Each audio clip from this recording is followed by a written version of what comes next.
This request is both technical and somewhat compositional. This person says, making the illusion of disappearing into shadows. Your bookshelf next to your palette. I want to paint something similar, don't know how to approach it. That is a value contrast problem.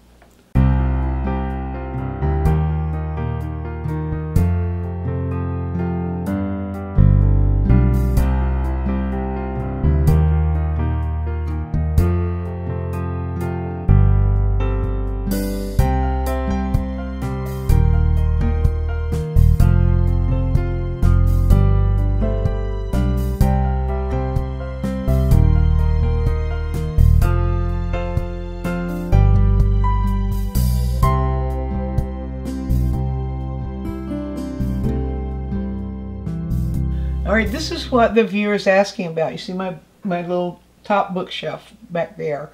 This kind of thing where I think this is what he was asking, where these darker books and really the shadow on this top book disappear into the shadow behind there. So how do you make that happen?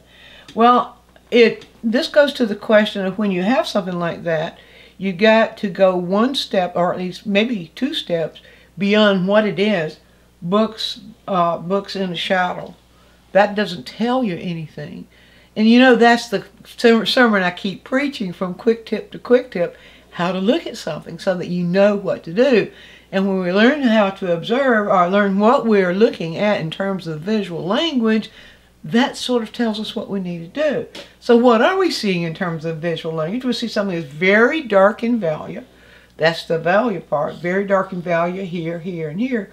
Also very dark in value here and here, lighter, much lighter here, much lighter there.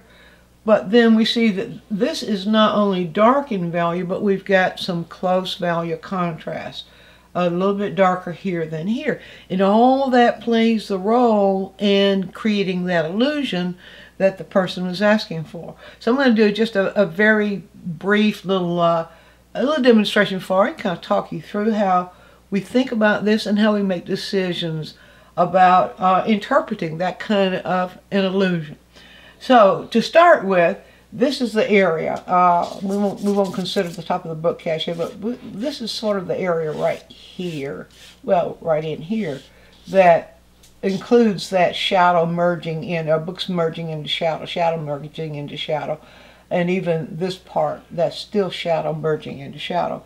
So to start with, what I'll do is I will isolate or draw a couple little isolated shapes that are representing this. Now, if I were doing a painting of that whole thing, I would do a note 10, and the note 10 would tell me what's in shadow and what's not in shadow.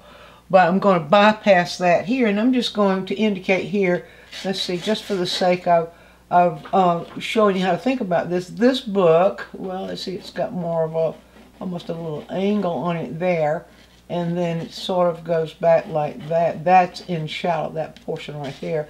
So I'm going to isolate that out right there. And then this one underneath it comes straight down, and goes a little bit over like this, and then comes straight down. I never have been able to make vertically a straight line moving this way. I have to move sideways like that, but that's okay. Now, so this area is this area is the darker books that are absorbing light. They're not reflecting a lot of light. This one is reflecting a lot of light, and this is reflecting some light too. Everything else is falling into shadow. So I'm just going to use a very limited palette. And because color does work somewhat in solving this, but it's mostly value. Has to do, first of all, with what do we mean by value contrast. Now, here's what many people misunderstand. Many people think when you say value contrast, you mean something like this, a strong contrast. But contrast in value has degrees. So there can be a very close contrast, and there can be not quite so close contrast, and not quite so close, but closer than this, and so on. And so we look at the degree of value contrast. All right, so I'll start like this. I'm just going to load my brush here straight from this color. This is the Rembrandt Transparent Oxide Red. So I'm just going to load my brush straight from that, and then I will just block in right in here. I begin to kind of block in those what I see is that shadow area. The first thing I notice when I do that stroke, first thing I notice is that there also is a gradation. This is the side of the bookcase there. So there is a bit of a gradation there. To get that gradation, it goes a little darker, and I'm going to just darken this. And how do I darken this? With its complement. So I'll just reach, this is ultramarine blue, and I'll just reach for a little bit, it won't take much, a little bit of the ultramarine blue into this, and that will help darken that. I need more paint on my brush, for heaven's sakes. So let's try this. This is much better. Now you see I've got that slightly darker. Now at this point, this is a close value contrast, but then if I blend those, it becomes a gradation. A close value gradation that gradates from here to here. Now what happens up in here, we have that little angle up there. So we'll just put that angle right as there. Well, I got that a little close down, so I'll just add that angle right here. That angle that goes up, and you see now I start reading the angle of that shadow, and there is a close value contrast. And so we will create that close value contrast. Now, to create the kind of illusion that this viewer is asking for, that we start out very general. That's the way we start out, analyzing what we see. You see how those two colors really neutralize each other beautifully. But anyway, we're analyzing what we see, and we allow the brush and the paint to answer what we analyze. So if we analyze that as a close value contrast in this particular color, there's not that much difference in their value. There is some difference, but not that much. Let's just get that a little bit, wipe off that brush a little bit. Get that contrast back just a little bit more so that you can see it. There we go, sort of like that.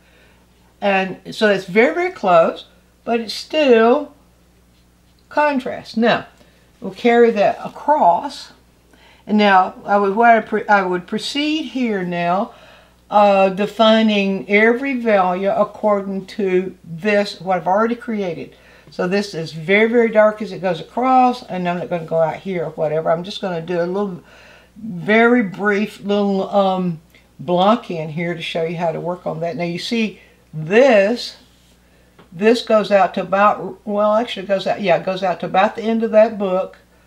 And there's another thing that you pay attention to when you're doing any kind of exercise, is the relationship of shapes, where one thing ends and the other begins. This is very dark back here as it moves in this direction, and the actual shadow portion ends right here. So that really dark, it's olive shadow, that darkest shadow, I should say. The darkest shadow ends right there. And then we see that we have another, this is more of a cast shadow down here, and I'll just go ahead and put that in right here. You see that very dark? Well, that's a necessary recognition, and it just comes straight down like that. Now that's as far as I'm going to go in that direction. All right, so, and then what happens here? Okay, this comes over even further. This comes over to this portion, and let's just do that. And it creates kind of a little checkerboard right there. Right there. There we go, right there. All right, then what happens there? I'll pull the blue out of the brush. What happens there is something very similar in value to what we have right here. So I'll just reach back just into the transparent oxide red and place that right beside it right here. Now we see when I do that, I see that it is a little lighter. Now, yes, lighter in value. Lighter in value. And I'm going to give that a very slight blend, but not much, just to create a little bit of a soft edge there. So is lighter in value this is than that is. Now that's important to recognize when you're painting, how the value contrast, not just the value itself, the value contrast between one area and another area, how close are they? And I see that that really is too much of a value contrast. Yes, there's a color contrast too. We're not talking about color. It's the value, the degree of the value contrast that causes us to see that illusion. So I'll just darken that and see it by darkening it a little bit like that and get that just that edge a little bit blended. By darkening it just like that, then I have created this, created the illusion that pretty much interprets this. Now if I carried it, you can imagine, if I carried it on over, well, I can just a little bit more right here to show you that part, because that does the change. We've got the same kind of value contrast here as we have here, and it's important to recognize that too. So if I carry that on over, you see, then that begins to make more sense like that.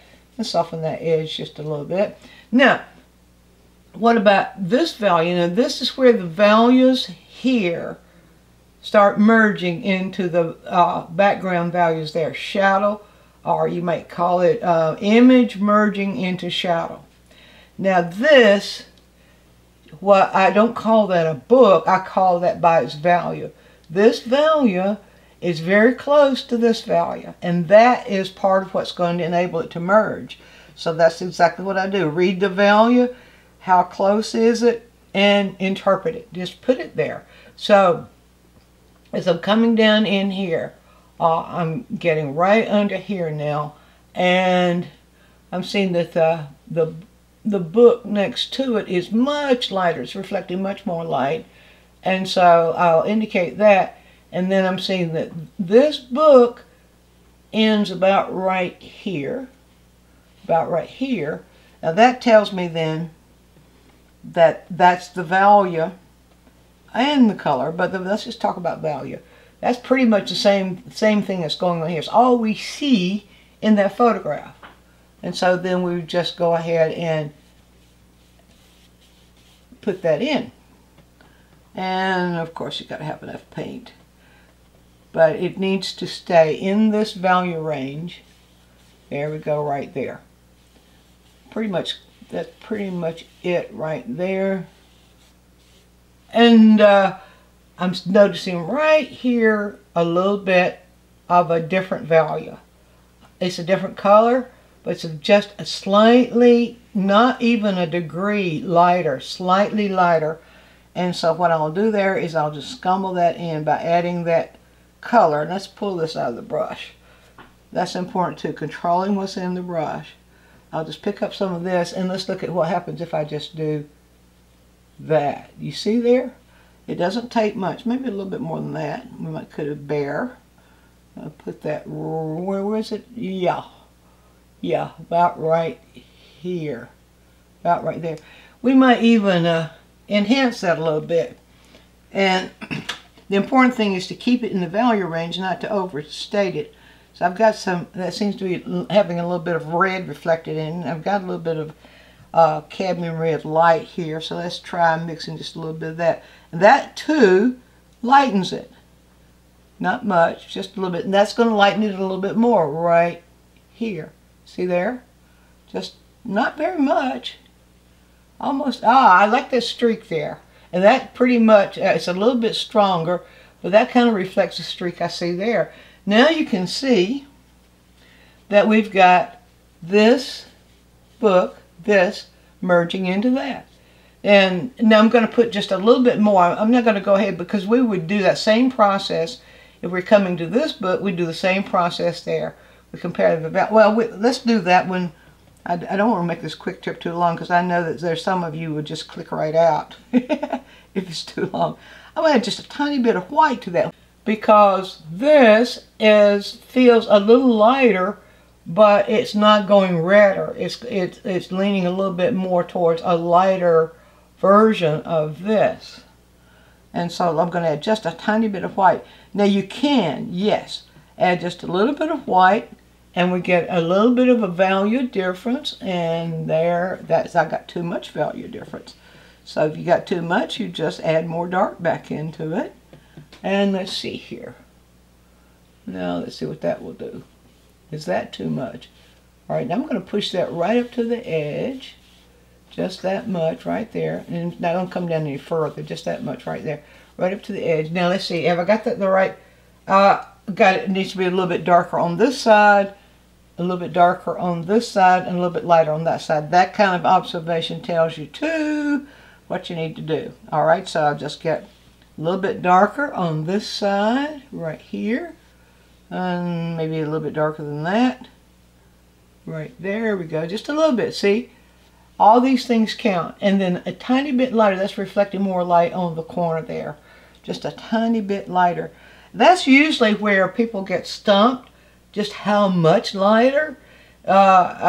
Sometimes people will just grab a big wad of white and put it there, and that's way too much, and then they don't know what to do. It's just a little bit lighter. It feels a lot lighter than it really is because it's lighter, but it's not that much lighter. So just a little bit more white. That's right here on the edge. And let's see, lighter. It is also a little redder. Well, I know I may be getting a little bit too specific there. Let's get just a little bit more. And let's see what we'll do now. If I bring the brush on its tip like that and come down like that, you see there? That does it. And we need to blend that is a gradation of that light into this. Now the only thing, in order to fully create that illusion, and I need to sort of blend those edges. The edges are very important in that too. And if you look at the next quick tip after this one, you'll see it's about edges. So these two really belong together. One more thing I'll just add here, just to show you. See, this is a little bit lighter, but it's not just lighter; it's redder. And so I can go into the. Let's pull that paint out of the brush. It's important to control what's in the brush. So I'm going to go back into the transparent oxide red here. Let's see. No, it's a little redder than that, so I'll go back and grab some more of that cadmium red light. In fact, I could probably grab just a little bit more, but you have to be careful with cadmium red light because it's real strong. Much stronger than transparent oxide red in tinting strength. So that may be a new concept for some of you. I'm sure those of you who have been painting for a while are familiar with that one. And so this is about right here. And let's just scumble that on. Aha. And you can see, then just blend it just a little bit. Now we've got another value contrast. And we could come into the bottom and give it a little bit more of an edge. Kind of scumble just a little bit there, and we can see. Okay, this is really very rough, more of a block in. The only other thing I'd like to show you about is this right here. Now, a lot of people, I keep referring to a lot of people because I have dealt with a lot of people over my career, kind of learned some patterns that people will fall into. A lot of people will see a white book and they call it white and they want to make it a lot lighter than it really is. But if you look closely, this is in shadow. So that's part of that whole merging of, you might call it positive and the negative of this shadow merging in here. There's just a little bit, just a degree of value contrast between that shadow and this shadow. You see there? Between the shadow in this book and that one. And so I'll go back in and pick up just a little bit of white in the brush. That is way too light, so we don't want that. I'll show you. See? Way too light. And we darken it with that mixture of the blue because it's closer to a really almost pure neutral. Now let's see. See, even that, well, that maybe the way the light's shining, even that is too light. This is a wonderful way of comparing your values and your colors. You've seen some of the quick tips, I use my little test strip so that you can, if you have a flat brush especially, you can just hold the brush up there. That's pretty close. So let's see, that belongs, there's an angle about right here, and that, right when I do that, that looks like the value contrast still Maybe it is a little strong, so I need to make it darker than that. But it's always better to watch the value contrast. When you put one value down, or when you have already some values set, and you put another value down, always look at the contrast. Look at the degree of contrast between the values. That still is too light. I'm going to go ahead and just block that in like that. That still is too light. Let's soften that edge, soften that edge.